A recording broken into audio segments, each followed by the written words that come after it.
Cricbuzz Chatter at the end of day 3 of this test match, brought to you in association with Cricbuzz 11, the fantasy gaming app from the house of Cricbuzz. It was a day out of fantasy. It was just such a staggering day. 407. One player made 184. We're going to talk a lot about this man. Not just us, all of you are going to talk a lot about Jamie Smith. Harry Brook made 158. And then they just collapsed. It's almost as if India and England had exchanged colors in this test match with a lower order, and India knocked off 64 to lead by 244. What a day it was. Started off with Siraj getting a couple of wickets earlier. I mean, has it happened to you that you think you're batting well, you just get out a little tickle down the leg side? The last thing you want to do is go back. I saw Joe Root walk off. I thought it'll take him 3 hours. Yeah, Yeah. still walking off now. Yeah. The start of the day was incredible for India. You think that they got Joe Root and the captain Ben Stokes inside the first 2 overs, and then something remarkable happened. You know, you stroll out there on a hat trick, and he just pops it down the ground. So he's off the mark, Jamie Smith, and he didn't put a foot wrong. And it was almost as if he had the mindset and the game and the technique to hit a boundary at will. And I just thought the whole of the day, I mean, this England side, I know they're a long way behind in this game, 244 runs, and India should go on to dominate the game. But this England side do things that I've never seen before. To think that at 84 for 5, there was talk in the comment box, you know, 4-day cricket will be out of here tomorrow. Surely England will get bowled out for 160, 170. Probably India will bat again, and it's going to be really difficult for England. This pitch will start to deteriorate, surely.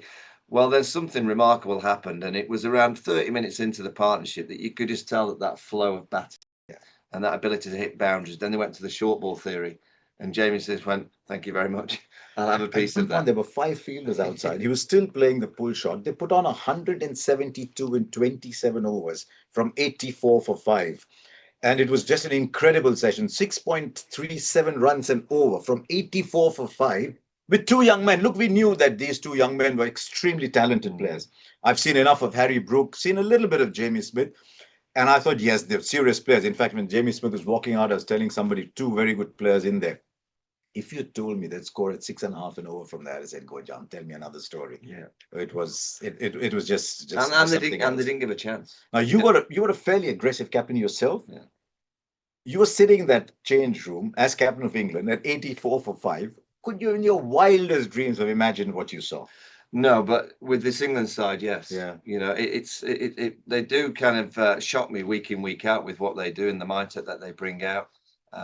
And if you actually look at the situation, you're 84 for 5. You might as well go and play some shots. You've got to get that scoreboard ticking. You've got to try and put the bowlers under pressure. If England just sat and lost 2 wickets, it could easily have been 130, 140 all out. And that's completely game done and dusted. The way that this England side think, and they'll be thinking the same now, is that they'll have said in that dressing room tonight, wait a minute, guys, we started the day 510 runs behind India. Yeah. We've finished the day 244 runs. So we've actually knocked off a huge chunk of that deficit from the start of day 3. Can we start day 4 with a couple of wickets? And then we'll all start talking about what are India going to do? How are they going to play it? Will they be willing to, offer England something? Will it be a number starting with 5? Will it be a number starting with 4? Will England bowl India out? What the Clouds can do? So there's so many kind of stipulations going forward in this test match. But England have had a bad finish to the day because they lost 5 quick wickets and they didn't bowl great with the new ball. But they finished the day on the 244 runs behind India, and it's just that little gremlin that we all have in our minds as a captain and as players at this level. And Shubman Gill wakes up on day 4 and he thinks, "Oh, wait a minute, they chased down 370 at Headland, they chased down 378 here at Edgbaston in 2022. What is the number that India are going to be happy with going The into number that he was innings?" thinking at Headingley was 420. If anything, if weather permitting, he's got to have a bigger number here. But let's not run ahead of the story, because I want to hear from Michael about an astonishingly talented young player. I'd seen Jamie Smith bat. You only need to see him bat once or twice to know there's something about him. You know, there are these players, they come in, they play a couple of shots and you say, "Oops, I want to see a little more of this kid." Then I saw he's opening the batting in the white ball game. So obviously they trust him a lot. He's made 184. It's the highest score by an English wicketkeeper. And he's beaten Alex Stewart, who was really a bona fide batter who kept wickets. Maybe Jamie Smith is going to be that as well. But the quaintest record was the highest score batting 7 or below, a record that stood from 1897. And we've named our national trophy after him. Kumar Shri Ranjit Singh Ji, Joe Hart stuff back in 1938. The first cricket book I read was the 1938 series. Yeah. Stuart Broad and Derek Randall, of course. I love watching Derek Randall. But your thoughts, when you first saw Jamie Smith, did you think he was as special a talent as this? Oh, I knew he could play. I mean, I'd seen him in county cricket, playing for Surrey. He got double centuries against Gloucester, and you could see that this kid could strike a cricket ball. But when you're looking at his county and you go, well, he's not keeping wicket. Ben Foakes is the keeper for Surrey. You think, oh, how good can he be? But full credit to the England selectors. They just pulled him out of county cricket. They wanted an aggressor at 7. Ben Foakes is the best wicket keeper you could argue in the world. But you can't really strike a cricket ball at number 7 batting with the tail as well as someone like Jamie Smith. So they wanted a striker in at number 7.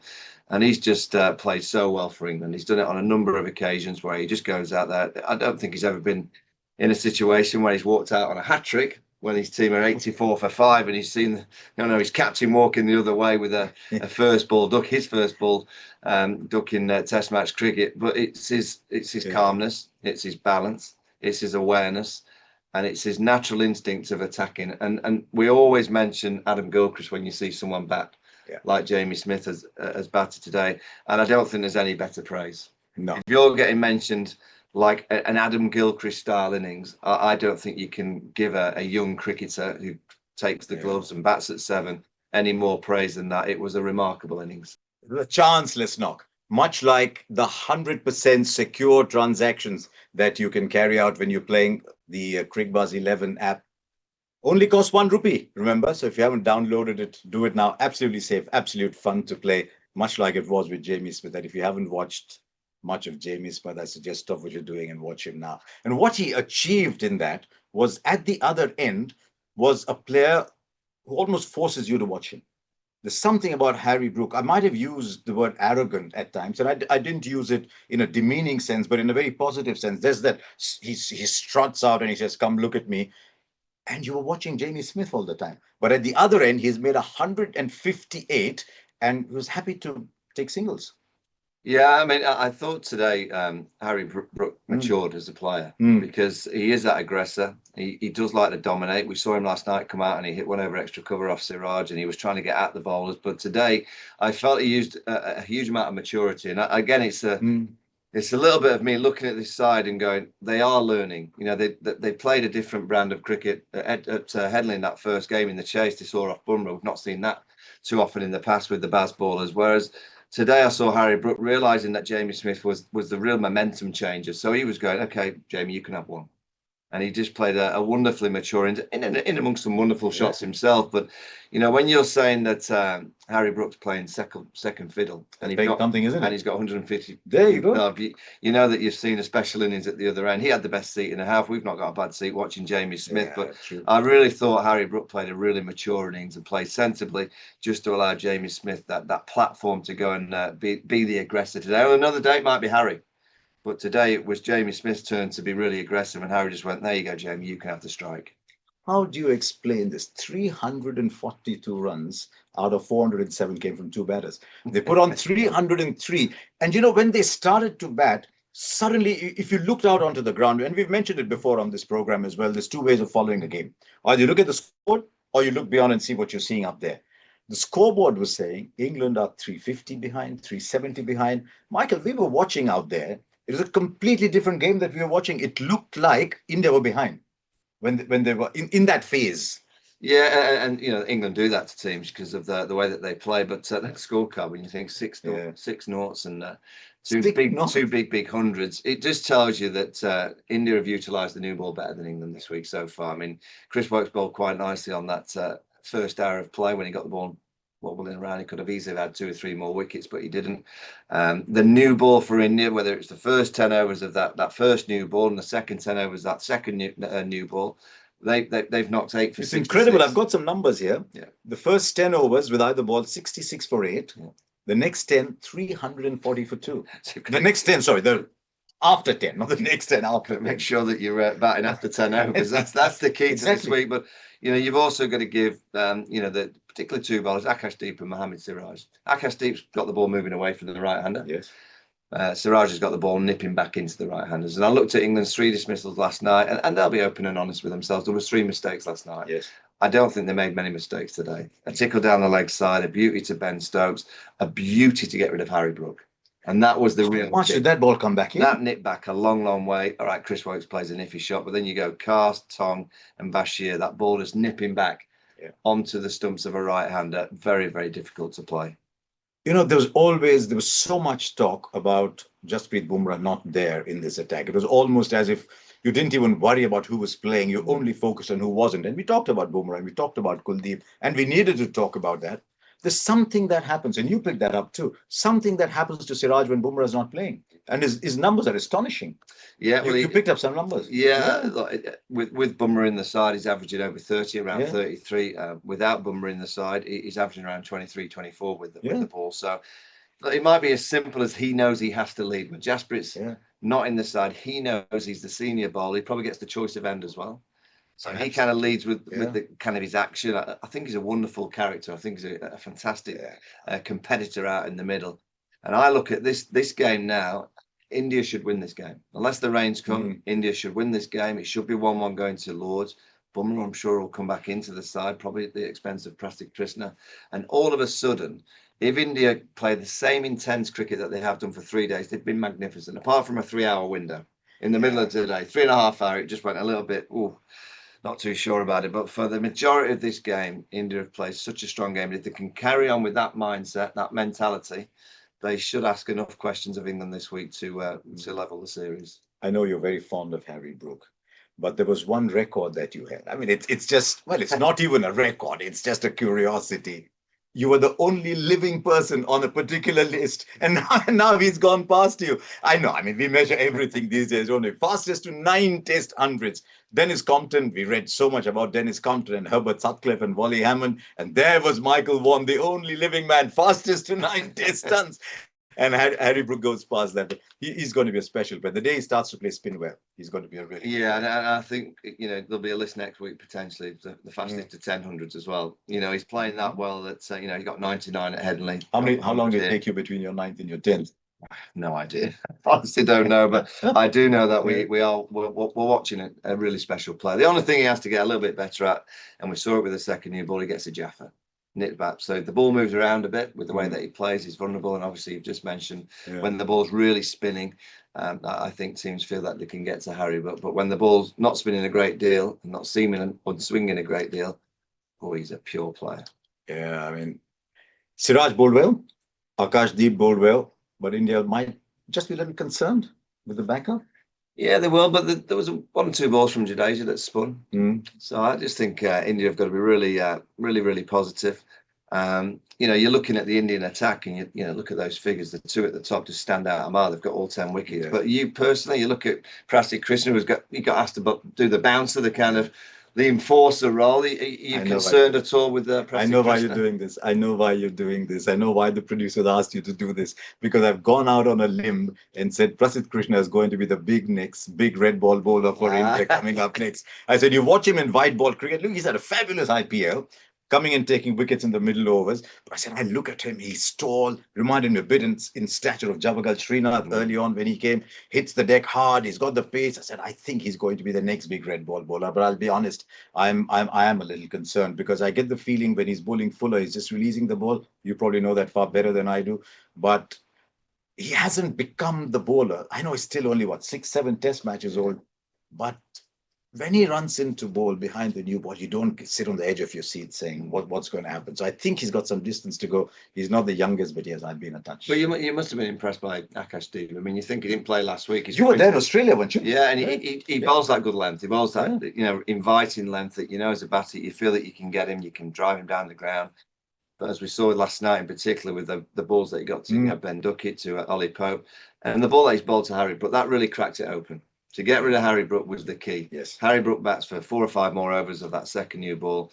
England potentially would have been still batting now, a lot closer to India. That ball that nipped back, it was an absolute beauty. Akashdeep, there's something about it. He said something very interesting in that interview with the Cheteshwar Pujara, and he used a word that a lot of our viewers will understand. He said he was so excited about coming to England. He thought, nice green pitches, I'll swing the ball, I'll seam it around. And he said, "Mujhe dhoka hua, I was cheated." He said, "When I came here and I saw these brown pitches." So but definitely a prospect. I'd be interested in seeing how he keeps his fitness going. So that's where we are at the moment. Now, and Michael keeps putting all these questions my way. It's my turn now to say, Michael, hotspot. Now, given how flat it's been so far, are we already into a test match that will be decided by the second innings? Or has India got enough of a lead to? Well, they haven't got enough yet. Not yet. 244 is not enough. I mean, I think they've just got to play the game naturally. All the talk in the com box and on the pitch in the morning. Oh, what number? What number do India need to get to declare? I think you just bat the first two sessions naturally, and then you start making a decision about what you're going to do after tea. If they bat naturally, you would think that they'll score 100 in the morning, 100 in the afternoon. That's about 450. That's 450 by tea time, and then you start thinking, look, no one's ever chased, over 420. So you're looking at 450 as your first banker, but I would think that Shubman will want 5. So Harry Book's just done an interview, and he says that England are still thinking about winning the game. So whatever India set them, he has said that England will go for that target. Yeah. Wasn't it Nasser Hussain who asked Ben Stokes? He said, "So what? If you have 400 to chase in 40 overs, will you still go for it?" And he said, "If it's like short square boundaries at the Adelaide Oval, maybe we might." It's very difficult to say then, looking at that summary, which side has emerged the winner today. But you can win too. In fact, you can win lakhs if you're playing on the Cricbuzz 11 app. So if you haven't downloaded it yet, do download it just now. It costs virtually nothing. So just have some fun playing on the Cricbuzz 11 app. So that's where we are now. We've got 2 days of play ahead. As I look out of where we are at the moment, the ground is completely covered. We don't know what the forecast is. Hopefully it'll clear. One of the forecasts said good, one said not so good. So we'll have to keep all that in mind as we go fast forward. So you briefly mentioned 5.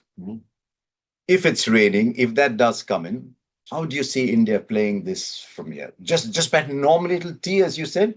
Or if they've not lost, say, more than a wicket at lunch, start to get a move on from lunch? Yeah, I think so. I mean, I was really impressed by the way that India batted late today, where they went out and played the shots and they got off to a flying start. Yashasvi Jaiswal was in sublime form. I guess when you're trying to get runs quickly, you want the likes of Jaiswal out there, but he's out. KL Rahul looks in great touch. You've got the captain coming in next. You've got Rishad. There's so much batting depth. And one of the reasons why you have deep batting is for this kind of situation as well. It's not just about the first innings big runs. It allows the top order to go a little bit braver because they know they've got a little bit of deposit just waiting, just in case you lose 2 or 3 wickets.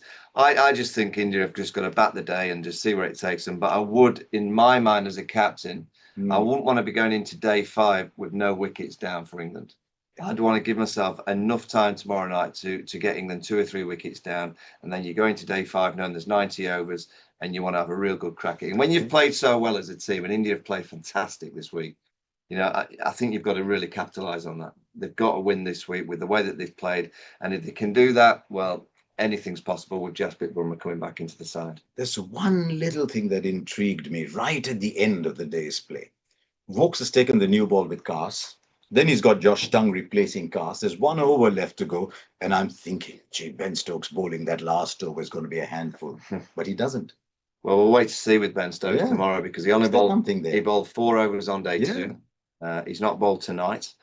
We'll wait and see on day 4 how much bowling he does. But the England side, and you can see and the messaging last night from Jeetan Patel was that they were tired. Yes. We're only 3 innings really into a long test series of 5 matches.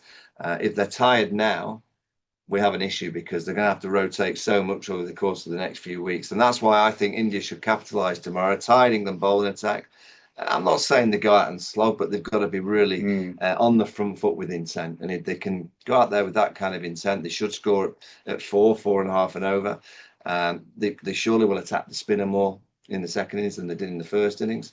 And I think they can get to that 450, 500 kind of target by just after tea, maybe an hour after tea. And then you give England a really awkward 15 overs towards the back end of the day.